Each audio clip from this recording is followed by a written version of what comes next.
guys, this is Booty and Vibe. Come down to your hands and knees and you're going to keep your left leg in a 90-degree bend and you're just going to kick it back behind you. As you kick it back, you really want to squeeze that left glute. Make sure you don't kick it too high so that your belly dumps down towards the floor. So draw your core up and in. You've got 30 seconds on this side and then we're about to move over to your right side. Get ready to move. We're going to switch now.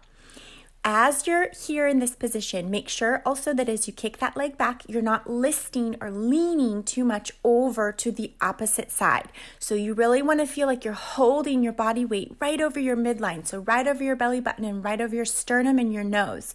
You might even feel more pressure coming down through your right arm here. And that's good. That's what you want to feel. So make sure you're keeping yourself centered. We're about to switch. The next thing is going to be lying on your right side. Ready? Lie down on the right side. You're on your elbow and you're on your right knee. The right knee and quad is in front of you at about a 45-degree angle.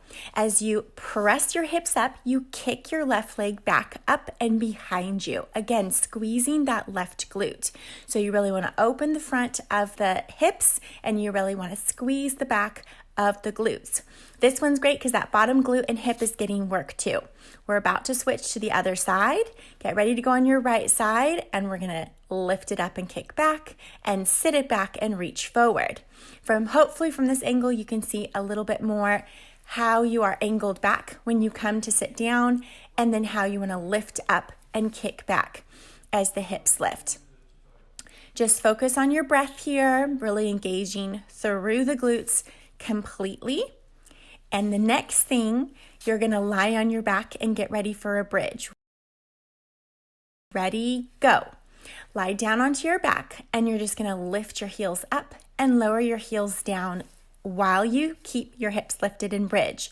So as we're working through this, every time you press your heels down, try and keep pressing your hips up. So try to not let the hips drop down every time the heels come down onto the floor. Keep breathing through this. Keep a nice broad chest.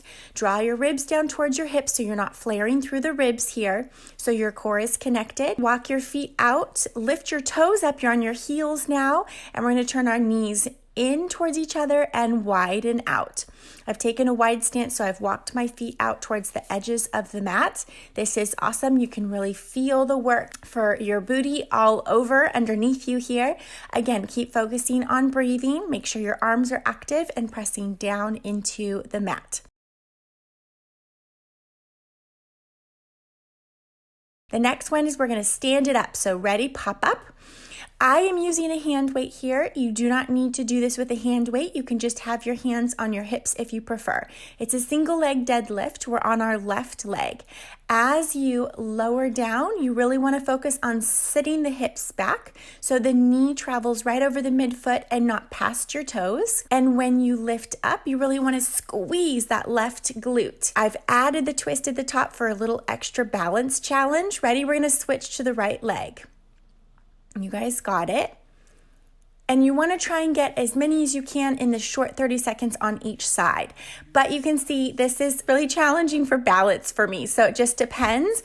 If you're really solid, then you might be able to go for more. But if you're feeling shaky, slow it down and focus on your form. That's going to be the most important first. And then if you have good form and alignment, you can take it a little bit quicker. All right, go ahead and come into a split.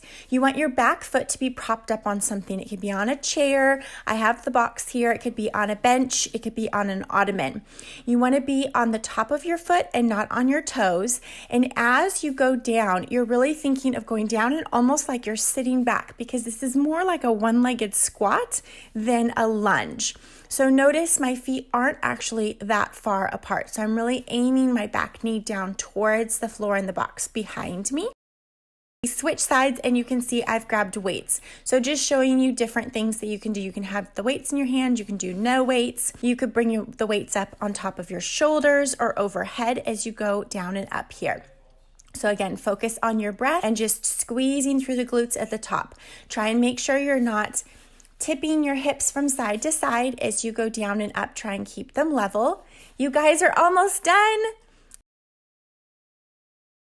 Let's do one more, and thanks for joining. Thanks for moving with me, you guys. If you liked this workout, give it a thumbs up as that helps out the channel, and don't forget to subscribe so you get a notification each time I upload a new video. If you're interested in more full-length workouts or live classes each week, come over to my website at goneadventuring.com. Join us. Let's do this together from home at any time, from anywhere. I'll see you soon. Bye.